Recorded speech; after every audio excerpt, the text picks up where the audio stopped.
Em poucas palavras, um oferecimento da primeira igreja presbiteriana do Recife, numa abordagem direta sobre o mundo, a vida e a sociedade à luz da palavra de Deus, com o pastor Augustus Nicodemos.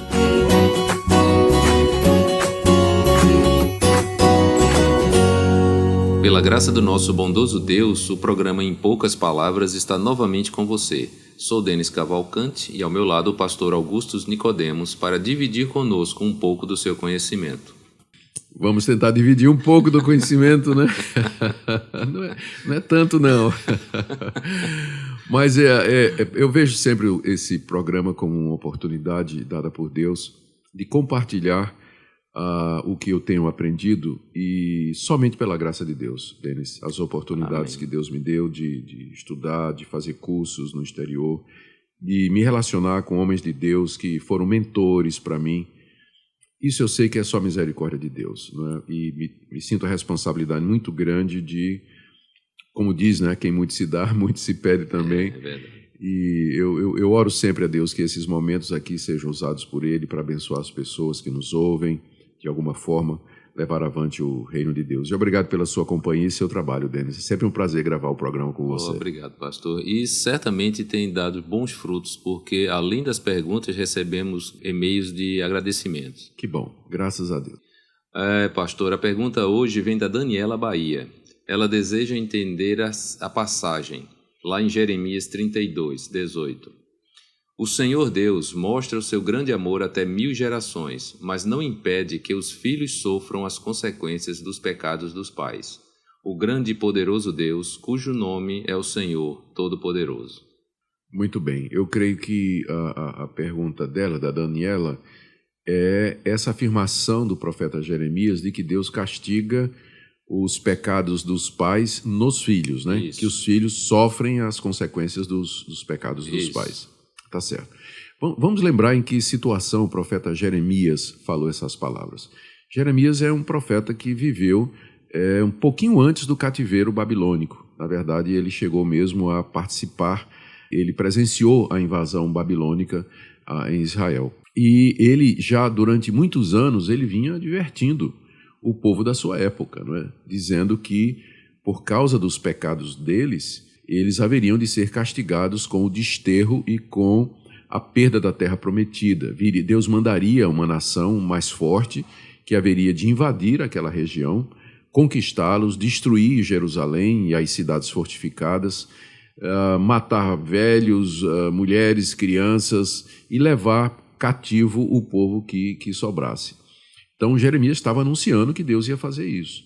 E ele diz, né, e Jeremias sabe que isso não é somente por causa dos pecados daquela geração, mas é porque os pais daquela geração haviam cometido a mesma coisa.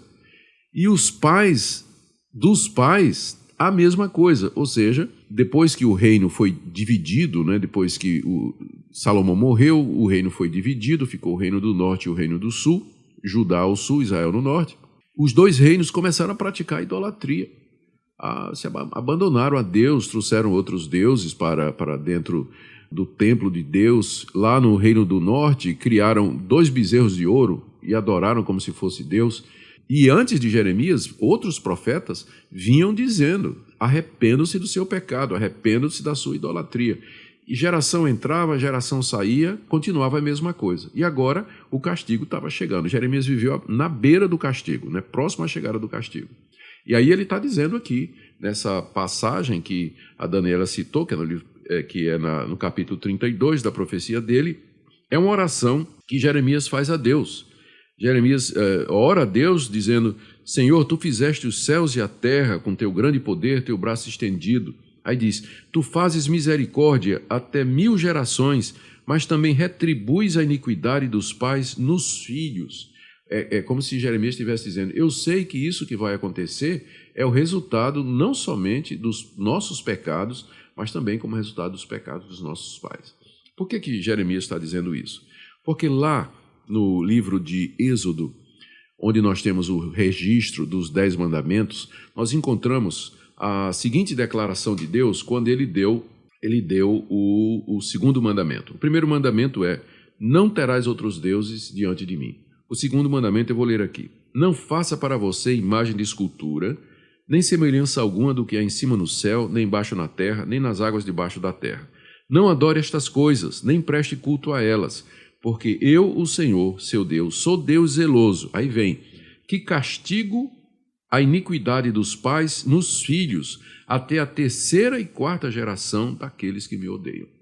Então, quando Deus deu os 10 mandamentos, muitos anos, séculos antes do profeta Jeremias, e antes que a nação de Israel se organizasse na terra prometida, quando Deus deu o segundo mandamento proíbe a idolatria, não faça imagem, não adore imagens.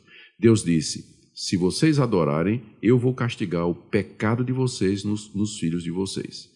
Então, isso que Jeremias está falando, séculos depois, é só reafirmando o que Deus já tinha dito quando entregou a lei através de Moisés, que ele vai castigar o pecado dos pais nos filhos. Os filhos vão sofrer a consequência dos pais idólatras, tá certo? Então, esse é o primeiro ponto. O segundo ponto é que também a Bíblia, ela nos dá uma interpretação, ela própria se interpreta, nos dando uma interpretação mais pormenorizada do que é que aquele mandamento quis dizer. E isso é feito através do profeta Ezequiel. O profeta Ezequiel, ele vive depois do cativeiro, não é? Ele já profetiza, ele era um dos que foram levados cativos, estava na Babilônia, e de lá ele recebeu visões e revelações de Deus.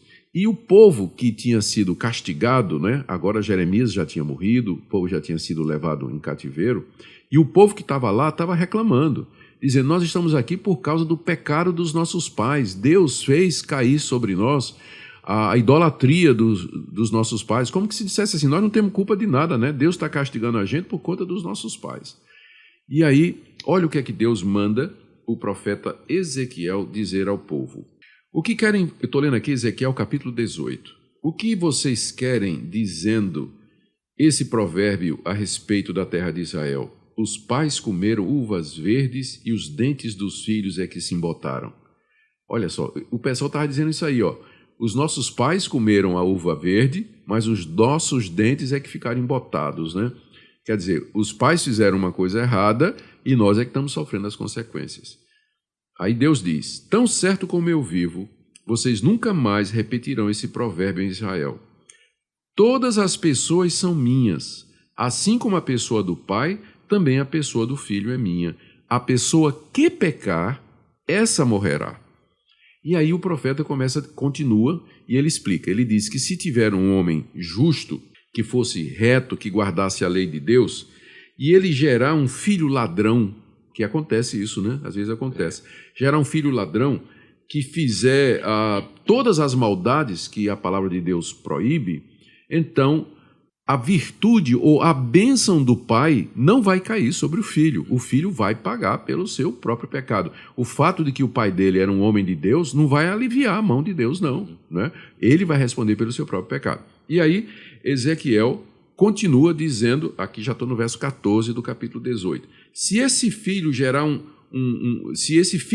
filho que veja todos os pecados que o pai cometeu e vendo-os não fizer coisa semelhante, aí ele continua, né? A ideia é o seguinte, o avô era um homem de Deus, o pai era iníquo, um ímpio. Aí o menino viu o exemplo do pai, viu o exemplo do avô e disse, eu não vou fazer o mal como meu pai está fazendo. E ele resolve fazer o que é bem, o que é bom, então os pecados do pai dele não serão aplicados a ele. Perfeito. Então, em resumo, Denis, é o seguinte, a lei que diz que os filhos sofrem as consequências dos pecados do pai, isso só se aplica se os filhos cometerem os mesmos pecados que os seus pais cometem. Continuarem na linha do pai. Então Deus vai castigá-los não somente pelos seus próprios pecados, mas também pelos pecados dos seus pais. Quando uma pessoa que viveu no pecado, viveu uma vida de impiedade, ela se converte a Jesus Cristo, ela se arrepende e crê em Jesus Cristo, então essa maldição hereditária é quebrada, não tem mais maldição sobre ele. E porque na cruz do Calvário, Cristo se tornou maldição em nosso lugar. A conversão quebra todas as maldições na vida do cristão. E agora ele é livre para seguir a Deus. Ele não será castigado depois de crente pelos pecados que os seus pais cometeram. Muito obrigado pelo esclarecimento, pastor. Obrigado. As ordens. E obrigado a todos que nos acompanham e que Deus os abençoe. Nosso tempo terminou, pastor, mas ainda tem um tempinho para a sua palavra final. Cristo levou sobre si as nossas maldições. Graças a Deus por isso. Creia nisso e viva em paz.